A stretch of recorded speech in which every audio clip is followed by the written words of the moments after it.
आप ये सोचिए कि छत्तीसगढ़ में गाय गंगा गोबर, गाय माता को हमारे आस्था का सबसे बड़ा प्रतीक माना जाता है, उस गौठानों में रखी हुई गौवंश इनको भारी लगने लगी है और उनकी नीलामी की प्रक्रिया करना। तो क्या गौठान क्या सिर्फ इसी प्रकार के पशुओं को लाकर रखना और नीलाम करना और कत्ल खानों में बेचना, ये वास्तव में बहुत बड़ा अपने आप में महापाप की श्रेणी में आता है। छत्तीसगढ़ के 23 साल के इतिहास में इस प्रकार का दृश्य हमको कभी देखने नहीं मिला था।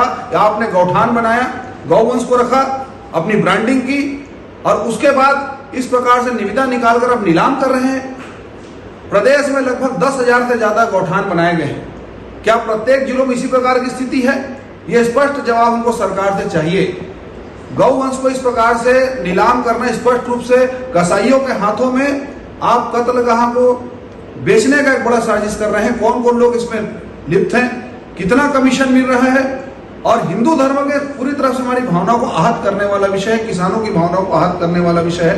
अभी तक इस प्रकार का चित्रण हमने नहीं देखा था, लेकिन पिछले 24/8/2023 की जो निविदा है उसने सारी चीजों को प्रदर्शित कर दिया। चाल चरित्र चेहरा, गौवंश विरोधी, गौद्रोही, गौ हत्यारों का जो चेहरा होता है, कहीं ना कहीं इस निविदा ने इस सरकार को प्रदर्शित कर दिया है। अपने आप में बहुत बड़ा महापाप है।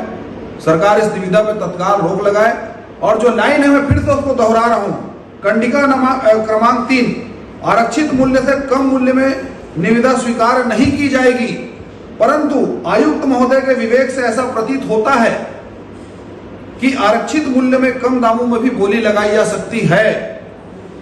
ये बहुत बड़ी अपने आप में लाइन है। ये बहुत सारे भ्रष्टाचार और इनकी नीति, गौवंश को लेकर इनकी नियत, इसको प्रदर्शित करती है। जो चोला ये बहुत दिन से 4.5 साल से ओढ़कर घूम रहे हैं कि हम गौ संवर्धन कर रहे हैं, हम वैल्यू एडिशन में जा रहे हैं, हमने गायों को लाया है, हमने गायों को गौठान बनाया है, तो गायों को नीलाम करने वाले इस सरकार की निर्लज्जता को प्रदर्शित करने वाला ये अपने आप में कुकर्म है, जिसका आज कहीं ना कहीं चित्रण आप लोगों के सामने मैं कर रहा हूँ। धन्यवाद।